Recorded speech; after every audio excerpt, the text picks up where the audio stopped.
दोस्तों स्वागत है आप सभी का आपके अपने चैनल में। फ्रेंड्स, हम बात करेंगे एसएससी ऑल एग्ज़ाम 2024 के बारे में। एसएससी जीडी हो, सीजीएल हो, सीएचएल हो, एसएससी का कोई सा भी एग्ज़ाम हो, सभी के लिए आज हम बात करेंगे टॉप 50 क्वेश्चनों की। तो इसमें हम बात करेंगे जीके जीएस की, तो आप सभी बिल्कुल क्लास के एंड तक बने रहिए। और जो आपको प्रैक्टिस सेट मिल रहा है ऑल एसएससी के नाम से, इसको आप रोज़ाना अटेंड कर सकते हैं। तो फ्रेंड्स, बिना किसी देरी के हम शुरू करेंगे यहाँ पर।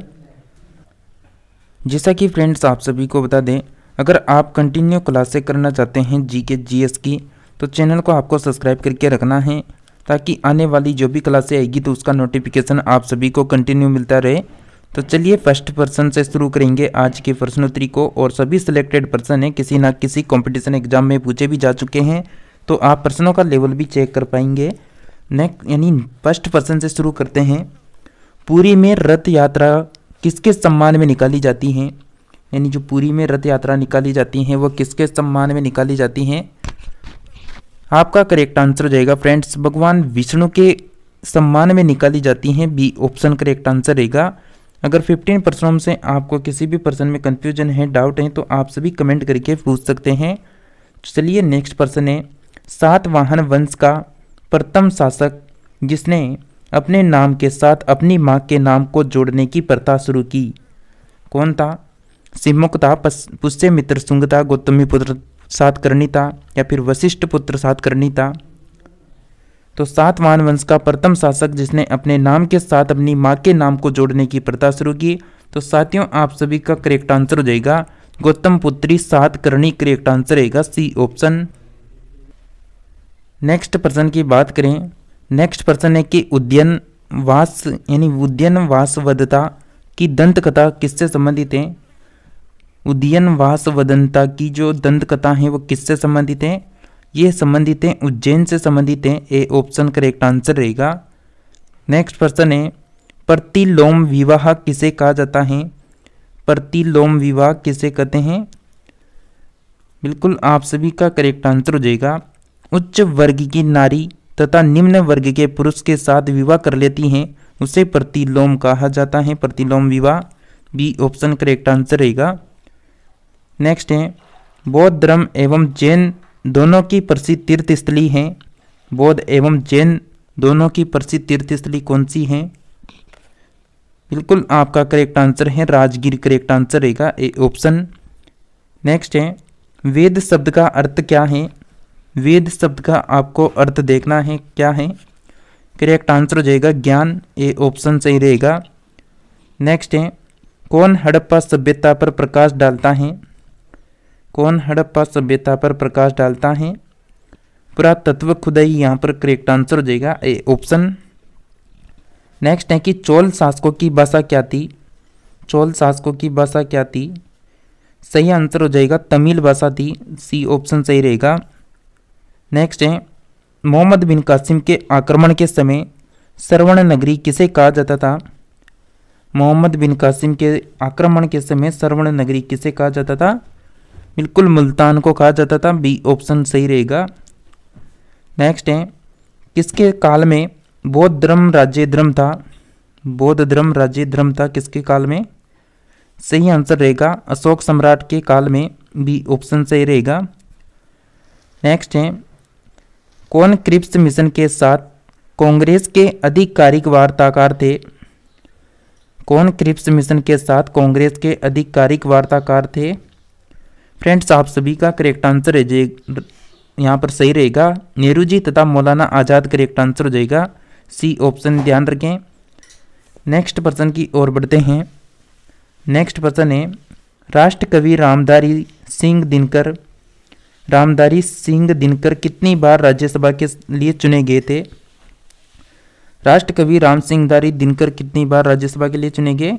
सही आंसर हो जाएगा 3 बार, यानी बी ऑप्शन आपको ध्यान रखना है। नेक्स्ट पर्सन की ओर बढ़ें। जीजिया नृत्य किस त्यौहार में किया जाता है? बताइए। जीजिया नृत्य जो है वो किस त्यौहार में किया जाता है? बिल्कुल दुर्गा पूजा में किया जाता है। सी ऑप्शन सही रहेगा। नेक्स्ट है। थारू जाति को अनुसूचित जनजाति में किस वर्ष सम्मिलित किया गया था? थारू जाति को अनुसूचित जनजाति में किस वर्ष सम्मिलित किया गया था? सही आंसर रहेगा सन 2003 में सम्मिलित किया गया था। बी ऑप्शन आपका सही हो जाएगा। नेक्स्ट है, भारत में मौद्रिक नीति किसके द्वारा बनाई गई और लागू की जाती है? भारत में मौद्रिक नीति किसके द्वारा बनाई और लागू की जाती है? तो सही आंसर रहेगा भारतीय रिजर्व बैंक के द्वारा, यानी सी ऑप्शन को ध्यान रखें। नेक्स्ट है, सबसे प्राचीन पर्वत कौन सा है? सबसे प्राचीन पर्वत कौन सा हो जाएगा? सही आंसर रहेगा अरावली पर्वतमाला, करेक्ट आंसर रहेगा। नेक्स्ट है कि मांजुरी संसार का सबसे बड़ा नदी द्वीप है, किस राज्य में स्थित है? मांजुरी संसार का सबसे बड़ा नदी द्वीप है, तो यह किस राज्य में हो जाएगा? बिल्कुल आप सभी फ्रेंड्स का करेक्ट आंसर हो जाएगा option number B, Assam, correct answer हो जाएगा। नेक्स्ट प्रश्न है, भारत में सबसे बड़ा मिट्टी का वर्ग कौन सा है? यानी भारत में सबसे बड़ा मिट्टी का वर्ग कौन सा देखने को मिलेगा? तो हमारा सही आंसर रहेगा कच्छारी मिट्टी, करेक्ट आंसर हो जाएगा डी ऑप्शन। नेक्स्ट प्रश्न है कि ब्लैक होल की जानकारी सर्वप्रथम किसने दी? ब्लैक होल की जानकारी सर्वप्रथम किसने दी? फ्रेंड्स आपका करेक्ट आंसर हो जाएगा यस चंद्रशेखर ने दी थी, सी ऑप्शन करेक्ट आंसर रहेगा। नेक्स्ट प्रश्न है, पेयजल में किस गैस का इस्तेमाल किया जाता है? पेयजल में किस गैस का इस्तेमाल किया जाता है? फ्लोरीन हमारा करेक्ट आंसर हो जाएगा, सी ऑप्शन। नेक्स्ट है, बिना दुर्ग के एकमात्र सिंधु नगर कौन सा था? बिना दुर्ग के एकमात्र सिंधु नगर कौन सा था? चुंदहरो यहाँ पर करेक्ट आंसर होएगा, चुंदहरो करेक्ट आंसर रहेगा डी ऑप्शन। नेक्स्ट है कि जलियांवाला बाग नरसंहार पर कांग्रेस जांच समिति की रिपोर्ट के प्रारूप लिखने का कार्य किसे सौंपा गया था? जलियांवाला बाग नरसंहार पर कांग्रेस जांच समिति की रिपोर्ट के प्रारूप लिखने का कार्य किसे सौंपा गया? महात्मा गांधी को सौंपा गया था, बी ऑप्शन सही रहेगा। नेक्स्ट है, पुरी में स्थित विश्व प्रसिद्ध भगवान जगन्नाथ का मंदिर किस वंश के शासक ने बनवाया था? पुरी में स्थित जो विश्व प्रसिद्ध भगवान जगन्नाथ का जो मंदिर है वो किस वंश के शासकों ने बनवाया? तो गंग वंश यहाँ पर करेक्ट आंसर रहेगा डी ऑप्शन। नेक्स्ट है, ऋग वेद के किस मंडल में शूद्र का उल्लेख पहली बार मिलता है? ऋग वेद में किस मंडल में शूद्र का उल्लेख पहली बार मिलेगा? तो बिल्कुल 10वें मंडल में, डी ऑप्शन सही रहेगा। नेक्स्ट है, ऋग्वेद वैदिक आर्य किस भाषा का प्रयोग करते थे? ऋग्वेद वैदिक आर्य किस भाषा का प्रयोग करते थे? संस्कृत हमारा सही आंसर रहेगा फ्रेंड्स। जैसा कि फ्रेंड्स हम 15 प्रश्नों को कवर करेंगे तो 25 हो चुके हैं, और आप सभी फ्रेंड्स ने अभी तक इस क्लास को लाइक नहीं किया, इस प्रैक्टिस सेट को लाइक नहीं किया, तो जल्दी से लाइक करके चैनल को सब्सक्राइब कर लें और अपने फ्रेंड्स को शेयर जरूर करें ताकि वह भी इस क्लास को अटेंड कर सके रोजाना। तो फ्रेंड्स आपका नेक्स्ट प्रश्न है कि प्राचीन भारत का वह ग्रंथ जिसका 15 भारतीय भाषा एवं 40 विदेशी भाषा में अनुवाद हुआ है, क्या आंसर रहेगा फ्रेंड्स? बताइए कौन सा आंसर रहेगा आपका?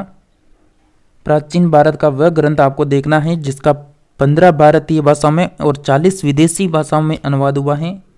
बिल्कुल आप सभी साथियों का करेक्ट आंसर हो जाएगा यहाँ पर पंचतंत्र का, बी ऑप्शन को ध्यान रखें। नेक्स्ट प्रश्न है, हितोपदेश के लेखक कौन है? हितोपदेश के लेखक कौन है? सही आंसर होगा नारायण पंडित, करेक्ट आंसर रहेगा बी ऑप्शन। नेक्स्ट है, वासुदेव कृष्ण की पूजा सर्वप्रथम किसने प्रारंभ की थी? वासुदेव कृष्ण की पूजा सर्वप्रथम किसने प्रारंभ की थी फ्रेंड्स बताइए? बिल्कुल आपका करेक्ट आंसर हो जाएगा वैदिक आर्यों ने की थी, बी ऑप्शन सही रहेगा।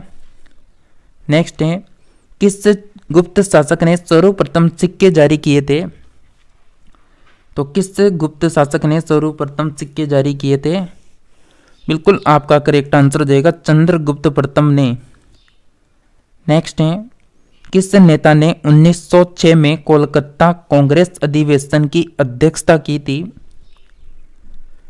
किस नेता ने 1906 में जो कोलकाता में कांग्रेस का अधिवेशन हुआ उसकी अध्यक्षता किसने की? दादाभाई नारोजी ने की थी, डी ऑप्शन सही रहेगा। नेक्स्ट है, रोलेट एक्ट के विरोध में किसने लगा न देने का आंदोलन चलाने का सुझाव दिया था? रोलेट एक्ट के विरोध में किसने लगा न देने का आंदोलन चलाने का सुझाव दिया था? सही आंसर हो जाएगा साथियों आप सभी का आंसर बिल्कुल स्वामी श्रद्धानंद करेक्ट आंसर रहेगा। डी ऑप्शन को ध्यान रखना है। नेक्स्ट है कि डॉक्टर सच्चिदानंद सिन्हा किसके साथ जुड़े हुए थे? डॉक्टर सच्चिदानंद सिन्हा जो है वो भारत छोड़ो आंदोलन के साथ जुड़े हुए थे। नेक्स्ट प्रश्न है किसने कांग्रेस को सूक्ष्मदर्शी अल्पसंख्यक जनता का प्रतिनिधि बताते हुए उसका मजाक उड़ाया था? किसने कांग्रेस को सूक्ष्मदर्शी अल्पसंख्यक जनता का प्रतिनिधि बताते हुए उसका मजाक उड़ाया? तो लॉर्ड डफरिन ने उड़ाया था यहाँ पर मजाक। तो बी ऑप्शन आपका सही रहेगा। नेक्स्ट है किसने पक्षधर नेहरू थे, मतलब किसके पक्षधर नेहरू थे किंतु गांधी जी नहीं थे? तो किसके पक्षधर नेहरू थे किंतु गांधी जी नहीं थे? तो भारी औद्योगिकरण के। डी ऑप्शन सही रहेगा। नेक्स्ट है गुप्त साम्राज्य द्वारा किन्हें कर रहित कृषि भूमि प्रदान की जाती थी? गुप्त साम्राज्य द्वारा किन्हें कर रहित कृषि भूमि प्रदान की जाती थी? सही आंसर हो जाएगा ब्राह्मणों को। सी ऑप्शन ध्यान रखें। नेक्स्ट है कि बिंबिसार एवं अजातशत्रु किस वंश के थे? बिंबिसार एवं अजातशत्रु किस वंश के थे? हर्यक वंश हमारा सही आंसर रहेगा। D option. नेक्स्ट है कि भूकंप की तीव्रता मापने वाला यंत्र कौन सा है? भूकंप की तीव्रता मापने वाला यंत्र हो जाएगा सिस्मोग्राफ। डी ऑप्शन सही रहेगा। नेक्स्ट है भारत में रेल के डिब्बे कहाँ पर बनाए जाते हैं? भारत में रेल के जो डिब्बे हैं वह कहाँ पर बनाए जाते हैं? बिल्कुल कपूरथला हमारा सही रहेगा। डी ऑप्शन करेक्ट आंसर हो जाएगा। नेक्स्ट है कि भारत का कृत्रिम बंदरगाह कौन सा है? भारत का कृत्रिम बंदरगाह कौन सा हो जाएगा? कृत्रिम पूछ रहा है आपसे, तो यहाँ पर रहेगा चेन्नई बंदरगाह। सी ऑप्शन ध्यान रखें। नेक्स्ट है कि मोरैन कहाँ बनते हैं? मोरैन कहाँ बनते हैं? तो हिमानी क्षेत्र में बनते हैं। सी ऑप्शन सही रहेगा। नेक्स्ट है कि हरित क्रांति सबसे अधिक सफल रही, कौन से राज्य में अधिक सफल रही थी हरित क्रांति? फ्रेंड्स बताइए। बिल्कुल पंजाब में, हरियाणा में, उत्तर प्रदेश में, यहाँ पर हरित क्रांति बिल्कुल सफल रही थी। बी ऑप्शन ध्यान रखें। नेक्स्ट है भारतीय चावल शोध संस्थान कहाँ पर स्थित है? तो भारतीय चावल शोध संस्थान जो है वह कटक उड़ीसा में स्थित है। ए ऑप्शन सही रहेगा। नेक्स्ट है कि लाल मिट्टी कहाँ पाई जाती है? लाल जो मिट्टी है वह कहाँ पर पाई जाती है? मालवा का पठार हमारा सही आंसर हो जाएगा। C option. नेक्स्ट है तड़ित चालक बनाने के लिए धातु हैं। तड़ित चालक बनाने के लिए कौन सी धातु है यहाँ पर? कॉपर करेक्ट आंसर हो जाएगा। C option. नेक्स्ट है कि चॉकलेट स्वास्थ्य की हानिकारक है, उसकी अधिक मात्रा होती है, मतलब जो चॉकलेट है वो स्वास्थ्य के लिए हानिकारक है, उसमें अधिक मात्रा किसकी होती है? सही आंसर रहेगा सीसा। ऑप्शन सी करेक्ट आंसर हो जाएगा। नेक्स्ट है कि आवर्त का नियम किसने दिया था? तो आवर्त का नियम किसने दिया था? तो मेंडलीफ करेक्ट आंसर हो जाएगा। D option. नेक्स्ट है जल में कार्बन डाइऑक्साइड प्रभावित करने पर बना सोडा वाटर है। जल में कार्बन डाइऑक्साइड प्रभावित करने पर बना सोडा वाटर है। सही आंसर रहेगा अम्लीय प्रकृति का। सी ऑप्शन सही रहेगा। नेक्स्ट है कि भारतीय राष्ट्रीय कांग्रेस ने किस अधिवेशन में समाजवादी यानी पद्धति को लक्ष्य बनाया था? तो राष्ट्रीय कांग्रेस के किस अधिवेशन में समाजवादी पद्धति को लक्ष्य बनाया था? सही आंसर रहेगा जयपुर अधिवेशन 1948 करेक्ट आंसर हो जाएगा। A option. नेक्स्ट प्रश्न है कि उदंतपुरी महाविहार किसने बनवाया था? उदंतपुरी महाविहार किसने बनवाया था? फ्रेंड्स बताइए। बिल्कुल गोपाल यहाँ पर करेक्ट आंसर हो जाएगा। B option. नेक्स्ट है कि किस हिंद यवन शासक ने सिक्के मतलब शीशे के सिक्के जारी किए थे? तो किस हिंद यवन शासक ने शीशे के सिक्के जारी किए? तो स्ट्रैबो 2 यहाँ पर मतलब स्ट्रैबो सेकंड करेक्ट आंसर हो जाएगा। A option. नेक्स्ट है, किस भाषा को दिल्ली सुल्तानों ने संरक्षण प्रदान किया? तो किस भाषा को दिल्ली सुल्तानों ने संरक्षण प्रदान किया था? फारसी भाषा को। सी ऑप्शन सही रहेगा। नेक्स्ट है, अरब वासियों ने भारतीय अंक पद्धति को कहा था? अरब वासियों ने जो भारतीय अंक पद्धति है उसको क्या कहा था? बिल्कुल हिदिंसा करेक्ट आंसर रहेगा, डी ऑप्शन हिदिंसा। नेक्स्ट है, मिनांडर को किसने बौद्ध धर्म में दीक्षित किया था? तो फ्रेंड्स 51 नंबर का प्रश्न है। तो यहाँ पर 51 में से आपने अगर 35 सही कर रखे हैं तो कमेंट करके बताइए। तो मिनांडर को किसने बौद्ध धर्म में दीक्षित किया था? तो नागसेन ने किया था। सी ऑप्शन सही रहेगा। तो फ्रेंड्स ये थी एसएससी जीडी हो, सीजल हो, सीएचएल हो या फिर फेज यानी 12 हो, यानी एसएससी का कोई सा भी एग्जाम हो उसके लिए यानी ये क्लास बिल्कुल यानी इंपॉर्टेंट है। तो आपकी जीडी की तैयारी करो या फिर एमटीएस की करो, आने वाला जो एमटीएस का एग्ज़ाम है या जीडी का जो आने वाला एग्ज़ाम है उसके लिए भी ये क्लास इंपॉर्टेंट है। तो सभी एग्जामों को ध्यान में रखकर ये क्लास बनाई गई है। तो आपको क्लास कैसी लगी ये भी हमें कमेंट करके ज़रूर बताएं, और लगातार ऐसे ही क्लास से अटेंड करने के लिए चैनल को सब्सक्राइब करके रखें, और इस क्लास को अपने भाई बहन को, अपने फ्रेंड्स को शेयर जरूर कर दें ताकि वह भी इस प्रैक्टिस सेट को अटेंड कर सके। तो इसी के साथ मिलते हैं नेक्स्ट प्रैक्टिस सेट में। तब तक के लिए आप सभी हमारे साथ बने रहिए।